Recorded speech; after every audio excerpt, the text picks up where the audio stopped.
like we just had the fastest solar eclipse I've ever seen. It got real dim in here and then light again. It was almost as if some massive object blocked out all the light. I'd like to search for more evidence. Ron, wait a minute. Did you see that? Well, Maria, I'd like us to go down to the river and have you show us exactly where you saw the creature. It got real dim in here and then light again. I'd like to search for more evidence. I don't think I've ever been so scared in all my life. More evidence. Ron, wait a minute. Did you see that? Oh, it was absolutely terrifying. Some massive object. The fastest solar eclipse I've ever seen. More evidence. Absolutely terrifying.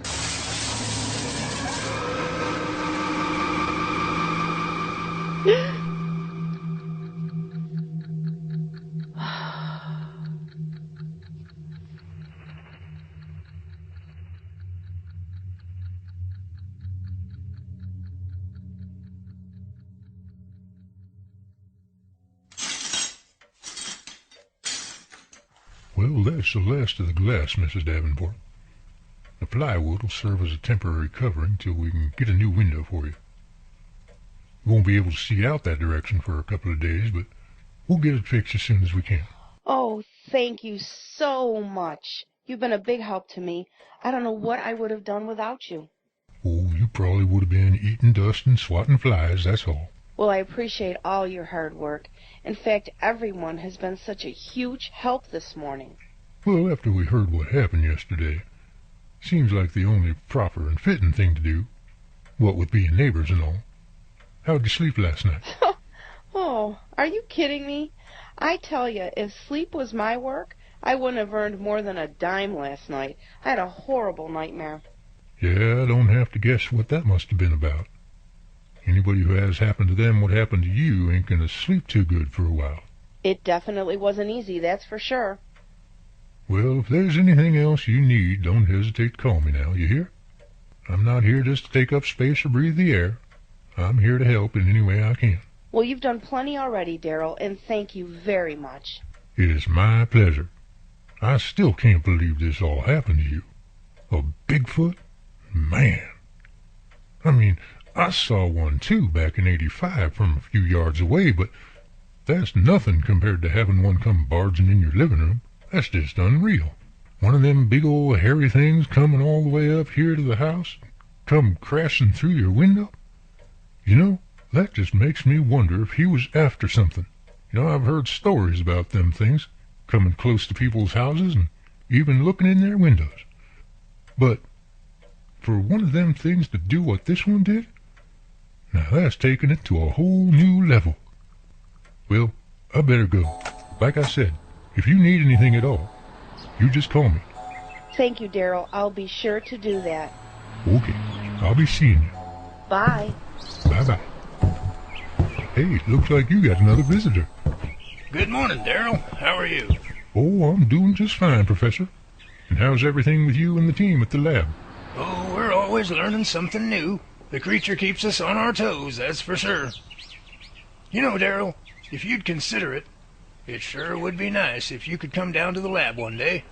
What with your experience and background, you'd be a real welcomed addition to the team we have. Now, just hold on there, Professor.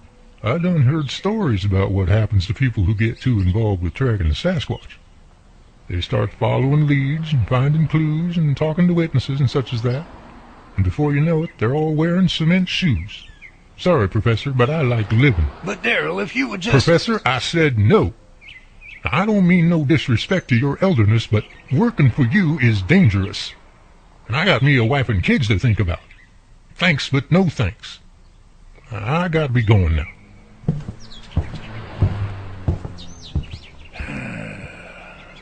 Excuse me, but who are you? Mrs. Davenport, I'm Professor Jonathan Dalton. I run the Bigfoot Research Lab about 5 miles up the road. I'm the one who sent the 2 men to you yesterday. Oh, yes, hello. Well, I wanted to stop by and see how you were doing. After I heard about what happened yesterday, I thought I'd better come over and see you. This is the very first time we've ever had this kind of encounter with actual break-in. I've been studying the Bigfoot species for many, many years now, and I've never seen anything like this. I've heard of them looking in windows, tearing apart campsites, and even rolling over the occasional small car or two, but never anything like this. So because of the severity of this situation, Mrs. Davenport, it's my strong suggestion that you find a safer place to stay, at least temporarily. But why would I have to leave? Well, the Bigfoot species doesn't invade or attack like this unless there's something they want. Now, in the case of a campsite out in the wilderness, we're on their turf. So they'll throw rocks or make noises to try and intimidate us off their land. But in your case, this creature came to you, on your land. And the only reason they would ever do that is if there was something in here they wanted. Now, it's one thing for one of them to peek in a window and be curious. I've heard of that happening a few times before.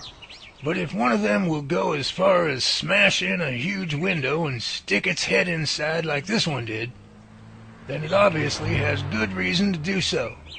Now, can you recall anything you might have been doing at the time of the incident? Well, your two men arrived shortly before 4 in the afternoon. As soon as they got here, I asked them if they wanted anything to drink, and they both asked for water. Water's fine, thank you. So I went to the kitchen and got a water pitcher from the refrigerator, and oh, I remember I turned around to check the temperature on the oven. And that's when I turned it down because I didn't want my fish to burn. Oh, no. That's it. That's all it takes. Do you really think that's it? Do you really think he went after the fish? Guaranteed. And besides, what else could it be? They have very keen sniffers, and fish is one of their favorites. Oh, do I feel stupid now? Oh, no. No need to feel stupid, Maria. You couldn't help it. You couldn't have known. Especially with no history of this kind of thing happening before around here. Don't kick yourself for this. But I do still recommend you stay in a safer place for a while. I can arrange for a motel room for you until all this is settled. But I don't have any... It's on the house. An all-expense paid vacation with meals and all the accommodations. No charge to you. Oh, Professor, that's wonderful. How can I ever thank you? Well, first of all, you can start by sharing some of this great-smelling fish you were talking about. I haven't eaten all morning, and I'm starved. It looks like the Davenport residence is definitely the center of attention. There are some who can't wait to find the next piece of Sasquatch evidence, while there are others who want no part of it. And then there are those who want to stop it all for their own selfish motives. Join us now for Sasquatch Part 6, The Aftermath.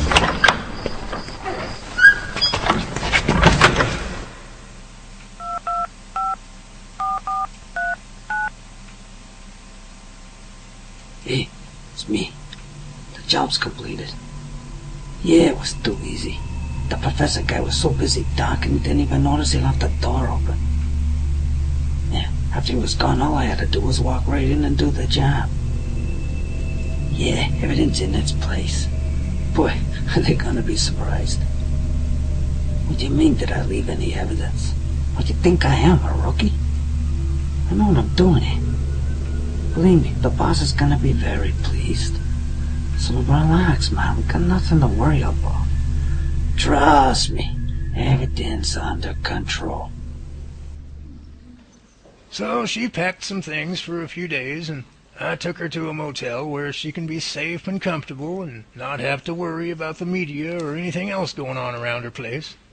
Anyone who's been through that kind of an experience needs a break where they can rest up and just get away from everything and spend some time getting their head on straight again. Well, hey, that's great, Professor. I'm glad to hear she'll be safe and sound for a few days while her house is being repaired. I know if I ever had something like that happen to me, I'd be pretty shook up from it.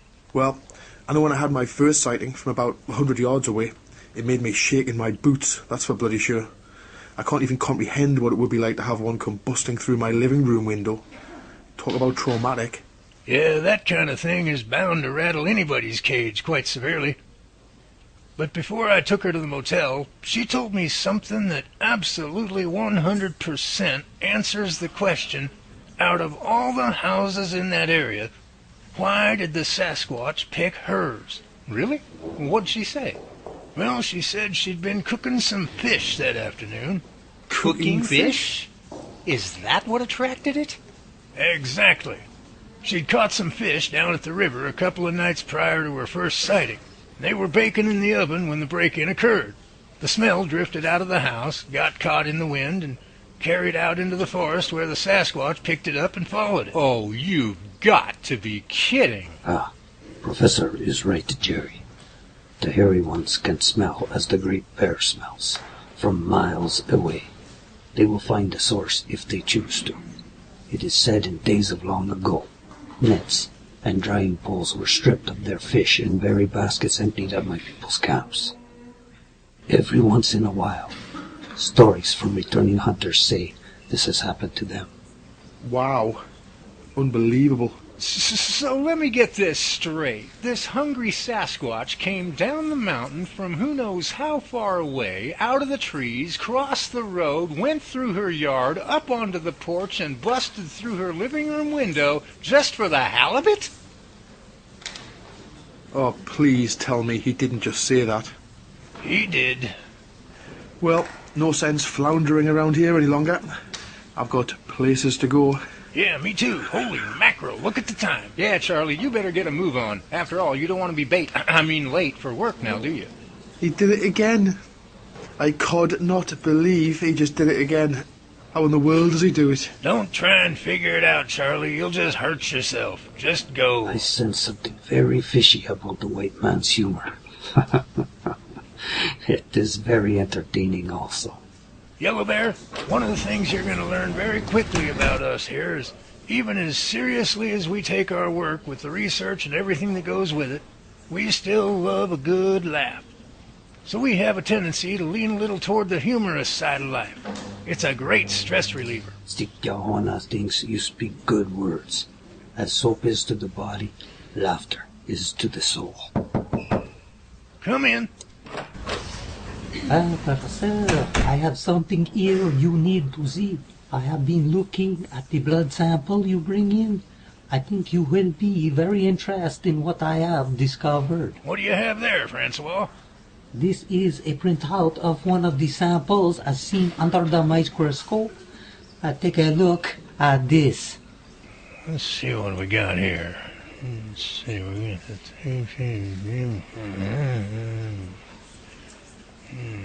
What in tarnation is that? Cells are like nothing I've ever seen before. And the DNA structures are like completely out of left field.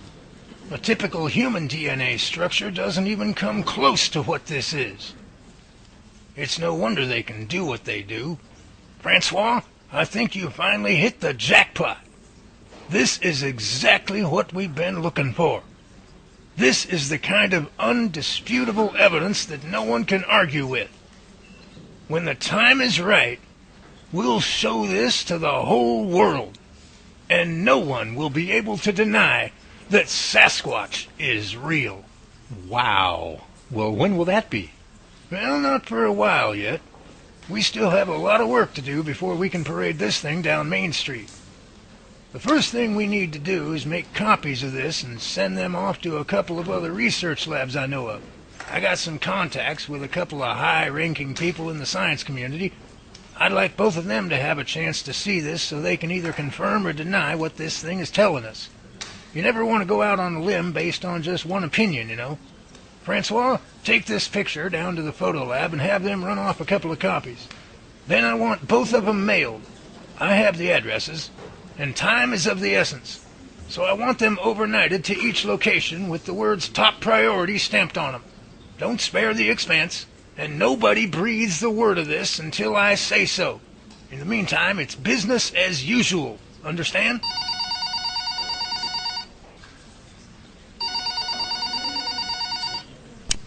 Science Lab, Jonathan speaking. Hello, Professor. This is Jennifer Sims from KRQR News. Yes, Jennifer. I'm calling about the Davenport encounter yesterday, and I was wondering if your people came up with any substantial evidence last night. Well, nothing out of the ordinary as yet. That is, if you can call a busted living room window ordinary. But as far as other physical evidence, we found some footprints leading up to the porch as well as around the backside of the house after the creature ran off. Nothing much other than that, though. Professor, have you discovered any indication yet as to why the creature attacked the way it did?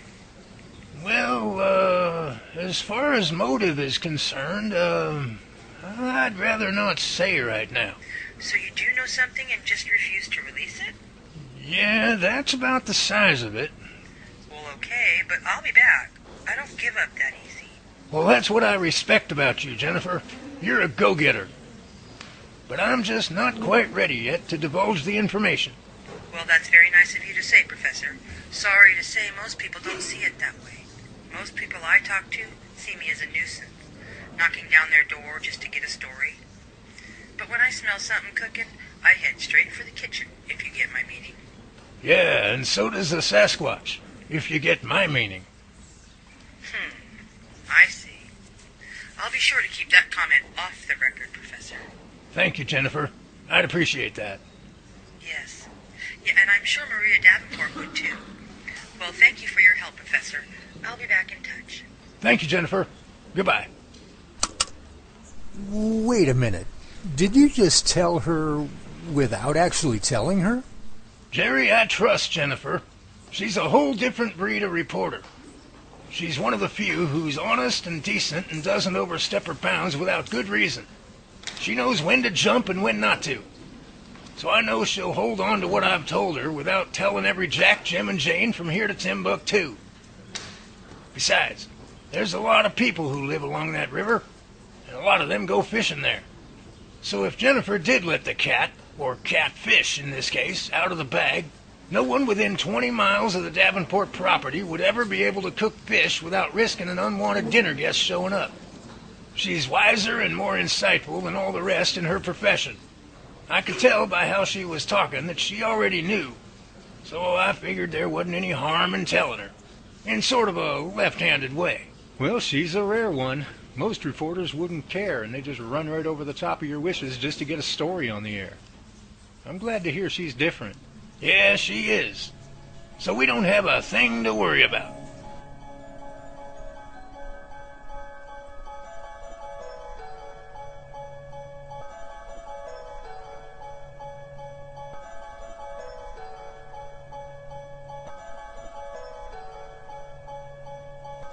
Cells are like nothing I've ever seen before. And the DNA structures are like completely out of left field. A typical human DNA structure doesn't even come close to what this is. It's no wonder they can do what they do. Francois, I think you finally hit the jackpot. This is exactly what we've been looking for. This is the kind of undisputable evidence that no one can argue with. When the time is right, we'll show this to the whole world, and no one will be able to deny that Sasquatch is real. Wow. Well, when will that be? Well, not for a while yet. We still have a lot of work to do before we can parade this thing down Main Street. The first thing we need to do is make copies of this and send them off to a couple of other research labs I know of. I got some contacts with a couple of high-ranking people in the science community. I'd like both of them to have a chance to see this so they can either confirm or deny what this thing is telling us. You never want to go out on a limb based on just one opinion, you know. Francois, take this picture down to the photo lab and have them run off a couple of copies. Then I want both of them mailed. I have the addresses. And time is of the essence. So I want them overnighted to each location with the words top priority stamped on them. Don't spare the expense, and nobody breathes the word of this until I say so. In the meantime, it's business as usual. Understand? That's right, Professor. Just business as usual. And let's just keep it that way, shall we? Because your precious pictures aren't going anywhere. Have a good day, Professor.